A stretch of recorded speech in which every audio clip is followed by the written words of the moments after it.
Kayaknya baru kemarin 2023, sekarang udah mau 2024 aja. Ya. 2023 tadi katakan atau 2021, 2022 sampai sekarang ternyata masih jomblo aja. Ya. Single itu pilihan teman-teman, jomblo itu nasib. Ya. Tapi tenang saja, saya punya istilah yang agak pantes ya, lumayan daripada jomblo itu kayaknya kalian kok tragis sekali. Di beberapa forum saya sering menyampaikan, ini untuk laki-laki ya, sebutan untuk laki-laki. Silahkan, kalau mau digunakan, monggo. Yang laki-laki saya sebut mufrad mudzakkar. Yang perempuan mufrad muannas. Artinya nopo niku? Sama aja, cuma saya bahasa Arabkan saja. Mufrad itu satu, mudzakkar laki-laki. Mufrad satu, muannas perempuan. Yang penting kalian semua jangan menjadi mufrad mabni. Apa itu mufrad mabni? Jomblo forever. Naudzubillah min. Karena kalian semua ini bukan amuba ya. Ada yang tahu amuba? Amuba itu berkembang biak dengan membelah diri. Anda semua ini berkembang biak dengan menikah. Ya. Meskipun punya anak, punya keturunan, bukan satu-satunya tujuan untuk menikah.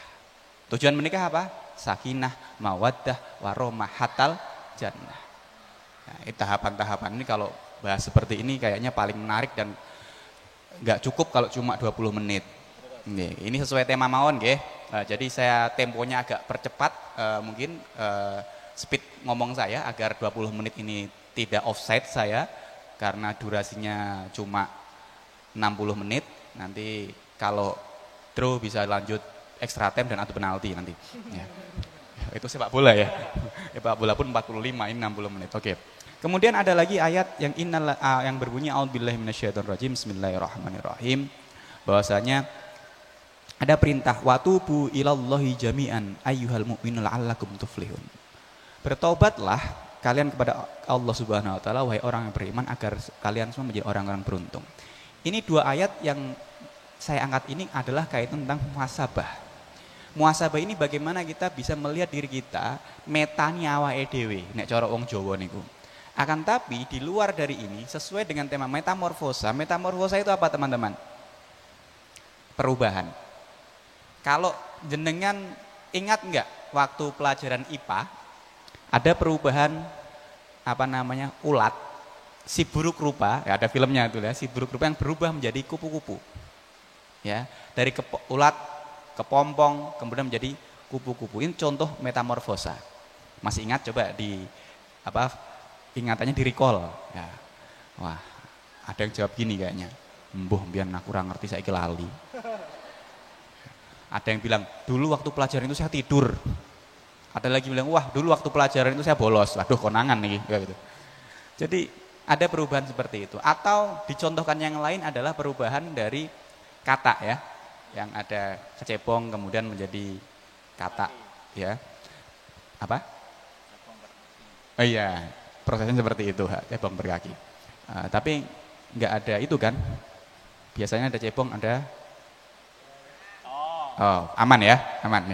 Oke, teman-teman ini tahunnya panas teman-teman ya. Menjelang pemilu 2024, saya harap teman-teman bisa bijak dalam memilih. Silahkan yang memilih nomor 1, silahkan yang memilih nomor 2, silahkan yang memilih nomor 3. Silahkan puji setinggi langit pilihan Anda. Pesan saya satu, jangan menjelek-jelekan yang lainnya. Ya. Karena apa? Ketiga pasang ini adalah orang-orang terbaik Indonesia saat ini dengan segala plus dan minusnya. Karena tidak ada manusia yang sempurna. Ya, semua punya kelebihan, semua punya kekurangan. Silahkan mau milih nomor 1, nomor 2, nomor 3.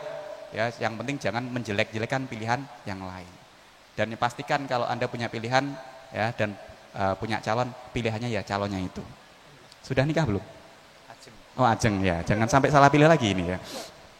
Oke, jadi dalam rangka metamorfosa ini perubahan ini bagaimana manusia ini berubah. Berubah, tadi saya ada jokes ya di sana, berubah gitu ya. Kalau zaman kecil saya itu kalau bilang berubah Satria baja hitam gitu ya. Power Rangers, kalau Power Rangers pakai gini ya.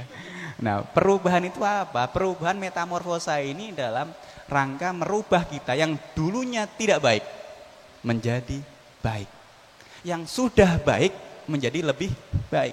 Intinya apa? Kalau Anda terlahir dari keluarga yang alhamdulillah secara nasab baik, ini tanggung jawabnya lebih besar. Misalkan nuwun sewu, Habibie pundi? Nuwun sewu Bib ya. Ya. Oh Habib Nami. Marganya berarti Al apa ini? Alfamaret. Al Rawasari. Saya pikir itu ya. Oke, misalkan ada seorang Habib atau putra putri kiai dilahirkan mendapatkan privilege nasab yang baik. Ini harus kita jaga. Tanggung jawabnya lebih besar dibandingkan orang yang terlahir dari, mohon maaf, keluarga biasa-biasa saja. Karena secara tidak langsung membawa nama orang tua, kakek, buyut dan sebagainya, ini merupakan tanggung jawab yang besar. Karena mohon maaf, sekarang ini banyak dari keluarga-keluarga ya tadi saya sebut ini justru tidak fokus kaitan keilmuannya. Apalagi di zaman sosial media ini, coba jenengan lihatlah, banyak sekali yang kategori-kategori yang saya sebutkan di atas untuk PP endorse gitu ya. Saya itu paling bingung kalau ditanya red card endorse-nya berapa, alhamdulillah saya tidak pasang gitu ya. Seperti itu. Karena niatnya apa? Niatnya kita adalah ta'allum, nasrul ilmi. Meskipun misalkan ada yang seperti itu ya silahkan monggo, tapi saran saya jangan sampai kemudian fokusnya dalam mencari ilmu, menyampaikan ilmu ini menjadi kalah. Ngoten teman-teman. Jadi bebannya lebih berat. Tidak ada orang terlahir kemudian menjadi pintar otomatis, meskipun ada orang mengatakan, wah anaknya Kiai A laduni. Laduni itu langsung pintar. Tapi kalau teman-teman ada yang pernah mondok? Ada? Yang tinggi mas, pede aja ya, santri itu bangga ya. Atau yang masih mondok? Nah banyak. Pernah belajar alfiyah? Nah ada nadom seperti ini, wafi ladunni kolla wafi. Pakainya kolla. Kolla itu sangat sedikit sekali. Dalam konsep ilmu laduni, ilmu yang tanpa belajar langsung bisa, atau cuma dilihatkan saja langsung paham, itu kolla, sangat sedikit sekali. 1 banding berapa itu? Dan yang banyak sekarang justru pura-pura laduni. Ada lagi mengatakan putranya Kiai A, Kiai B, Kiai C, ini jadzab. Yang kemudian membuat orang mentolerir hal-hal yang di luar nurul ya sekarang, yang semakin kesini semakin kesana gitu ya, yang di luar perkiraan BMKG ini ya, yang melanggar hukum-hukum syariat kemudian dilegalkan dengan alasan ternyata orang ini jadzab. Coba dicek dulu apakah benar-benar jadzab atau majdub. Majdub itu pura-pura jadzab ya, lakon-lakon mawon kadang banyak. Saran saya teman-teman, tetap patuhi, tetap ikuti kiai ataupun habib yang di situ mengajarkan Islam yang rahmatan lil alamin, yang dakwah dengan ramah, tidak dengan marah-marah, tidak dengan alibi tertentu, tidak pamer hal-hal yang lain di luar konteks keilmuan. Karena sekarang ini banyak sekali, bahkan kemarin debat nasab itu ya. Karena teman-teman, nasab itu tidak menentukan nasib.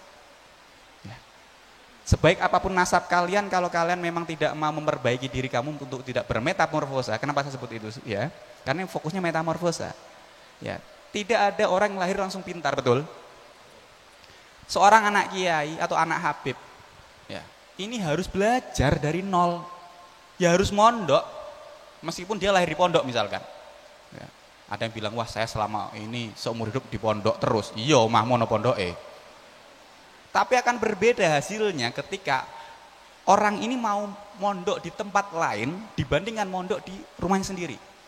Ya meskipun mungkin intensif abahnya atau umiknya ya ini mengajarkan, akan berbeda dengan orang yang mau mondok di tempat yang lain, yang di situ dia berangkat menolkan dirinya lagi. Ini fokus kita adalah muhasabah, nolkan diri. Jadi dia berangkat ke pondok tidak membawa status putranya Kiai A, Kiai B, Kiai C, atau putranya Habib A, Habib. Ini akan lebih baik dibandingkan orang yang kemudian sudah mendapatkan privilege ini, tentunya dia tidak akan maksimal. Ada privilege tertentu. Coba bandingkan ketika kita benar-benar menjadi orang yang nol tadi. Akan enak prosesnya. Oh ini putranya Kiai ini. Yang jadi masalah ketika sekarang ini mental health ya. Mental health-nya gak kuat. Misalkan putranya Kiai A. Kiai ini terkenal kealimannya. Ternyata anaknya 180 derajat berbeda sama sekali. Kemudian dia ngomong, wah sampean ki anake ora podo pak nih. Kalau mental nggak kuat justru semakin down nih. Maka perlunya tadi bagaimana kemudian bermetamorfosa menjadi ulat buruk rupa pun tidak apa-apa terlebih dahulu. Diejawantahkan belajar di pesantren manapun sama dengan teman-teman yang kuliah mungkin ngekos dulu ya. Makan seadanya dulu, meninggalkan kemewahan di rumah yang serba ada dalam rangka berproses agar nanti menjadi ketika sudah lulus mendapatkan gelar yang bisa membanggakan orang tua, membanggakan keluarga dan tentunya bermanfaat bagi dunia keilmuan. Oke, ini sudah durasinya mau habis. Oh, ini materinya belum saya sampaikan padahal sebenarnya. Oke, kemudian saya tambahkan sedikit, mohon maaf. Ada salah satu nasihat ya dari sinten Kanjeng Nabi Muhammad SAW. Ada beberapa riwayat hadis ya, salah satunya yang diriwayatkan dari Shaddad bin Aus yang kurang lebih berbunyi an Shaddad bin Aus radhiyallahu anhu an Nabi sallallahu alaihi wasallam qol al kaisu man dan nafsuhu wa amila lima ba'dal maut wal ajiz man taba'a nafsuhu wa hawaha wa taman Allah. Yang kurang lebih artinya dari Shaddad bin Aus radhiyallahu anha diriwayatkan dari Nabi Muhammad sallallahu alaihi wasallam, beliau bersabda bahwasanya orang yang cerdas tadi al-kais. Orang cerdas adalah orang yang mau mengevaluasi dirinya terlebih dahulu. Jadi al-kais mandana nafsuhu ya, mandana nafsahu wa amila lima ba'dal maut. Orang yang cerdas ini adalah orang yang mau mengevaluasi dirinya. Karena teman-teman lebih mudah mana kita mengevaluasi diri kita sendiri atau mengevaluasi orang lain? Lebih mudah mana nyinyirin orang lain sama nyinyirin diri sendiri? Iya. Ini kata dawuh Kanjeng Nabi dikatakan orang yang cerdas adalah orang yang suka atau mau mengevaluasi dirinya. Bahkan ketika ini dilakukan yang paling baik ada beberapa riwayat ya. Ini kalau teman-teman mau mengamalkan luar biasa. Akhirkan malam kalian selain 2 witir itu ya, riwayat Kanjeng Nabi. Akhirkan lagi dengan tafakkur fi sa'atin. Tafakkur sesaat. Sehari ini saya ngapain sih? Mulai dari bangun tidur sampai saya ini mau tidur lagi ngapain aja. Nah, terus kemudian lanjutannya wal ajiz man atsba'a nafsahu hawa min Allah. Kemudian orang yang lemah ini yang mengikuti hawa nafsunya, akan tapi orang ini berharap berangan-angan terhadap kenikmatan yang diberikan oleh Allah. Ini kan nonsen. Kalau orang yang baik tadi dikatakan orang cerdas yang mau bertafakur, sedangkan orang yang lemah tadi adalah orang yang mengikuti hawa nafsunya. Padahal seperti yang teman-teman tahu, jihad zaman sekarang ini yang paling berat adalah jihad melawan hawa nafsu. Semuanya berat. Nah, maka dari hadis ini poin yang bisa kita ambil adalah bagaimana kita sering-sering muhasabah diri, sering-sering metani awake dhewe. Ya. Setahun ini berarti kita ngapain aja? Apakah kita sudah bisa bermetamorfosa dari tadi ulat yang buruk rupa ini sampai prosesnya sudah sampai mana? Apakah masih menjadi ulat? Apakah sudah menjadi kepompong atau sudah menjadi kupu-kupu? Nah, ini yang tahu siapa? Kita sendiri. Nah, maka masih ada 2 hari lagi ya. H-2 sebelum tahun baru, kita muhasabah diri kita, terus kemudian yang belum tercapai apa. Saya yakin teman-teman di 2023-2024 itu tiap awal tahun selalu membuat list. Ya. Coba dicek lagi. Tiap tahun baru itu kan ada harapan-harapan. Ya. Maka di 2 hari sebelum tahun baru ini harapan-harapan atau keinginan-keinginan yang sudah tercapai perlu kita apresiasi. Yang belum tercapai hendaknya kita evaluasi. Kenapa ini belum bisa terrealisasi?